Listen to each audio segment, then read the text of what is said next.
మన దేశానికి మంచి జరిగే ఎట్లాగూ మన వాళ్ళు చెప్పరు. అక్కడక్కడ అంటే అసలు మన తెలుగు మీడియాకి అస్సలు పట్టదు. ఇంగ్లీష్ మీడియాది మనం ఇంగ్లీష్ పెద్దగా పట్టించుకోం కాబట్టి పేపర్లు నడిచిపోతున్నాయి.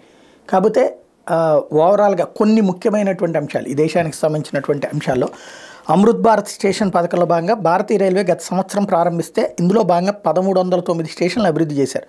తాజాగా ఒరిస్సాలో మరో 57 స్టేషన్లు అభివృద్ధి చేస్తున్నారు. ఇది ఎకనామిక్ టైమ్స్ వాళ్ళు వేసుకొచ్చినట్టు 2014 నుంచి 2023 వరకు భారత్లో గ్రీన్ ఎనర్జీ ఉత్పాదకత 75 గిగావాట్ల నుండి 180 గిగావాట్లకి అంటే 138% పెరిగింది. అదే సమయంలో శిలాజ ఇంధనం ఆధారంగా ఉత్పత్తి అయ్యే విద్యుత్ 66% నుండి 57% తగ్గింది. అంటే బొగ్గు ఆధారిత విద్యుత్తుకు సంబంధించి.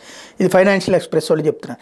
ఈ ఆర్థిక సంవత్సరం డిస్కమ్స్ తాము డిస్ట్రిబ్యూట్ చేసే విద్యుత్తులో కనీసం 29.91% పునరుత్పాదక విద్యుత్ అయి ఉండాలి. అంటే సోలార్ కావచ్చు, విండ్ కావచ్చు, జల విద్యుత్ కావచ్చు, ఇట్లాంటి వచ్చే 6 ఏళ్లలో ఇది 43.33% వరకు క్రమంగా పెంచుతూ వెళ్తారు. దీనివల్ల వాతావరణ కాలుష్య విషయంలో భారత్ మరింత ముందడుగు వేసినట్టని సిఎన్బిసి టీవీ 18 వాళ్ళు చెప్తున్నారు.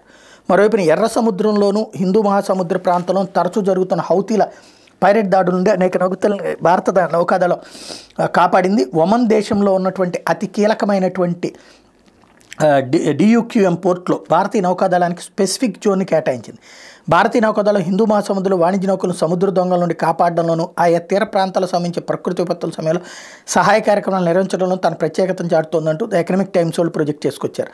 అలాగే 2014 నుంచి 2023 వరకు మన దేశంలో 10,867 road over bridges, road under bridges నిర్మాణం జరిగింది. దీని మూలంగా లెవెల్ క్రాసింగ్స్ ఎల్సిఎస్ సంఖ్య తగ్గింది, రైళ్ల వేగం పెరిగింది అన్నటువంటి విషయాన్ని ది ఎకనామిక్ టైమ్స్ అంటే ఇవన్నీ కూడా ఓట్లు అయ్యారు. కానీ ఇవన్నీ ఈ దేశానికి సంబంధించినటువంటి మన జీవితాలతో ముడిపడి ఉన్నటువంటివే కాబట్టి ఇక్కడ మీడియాలకు కూడా అదేం పట్టదు, అదే వచ్చిన గొడవ.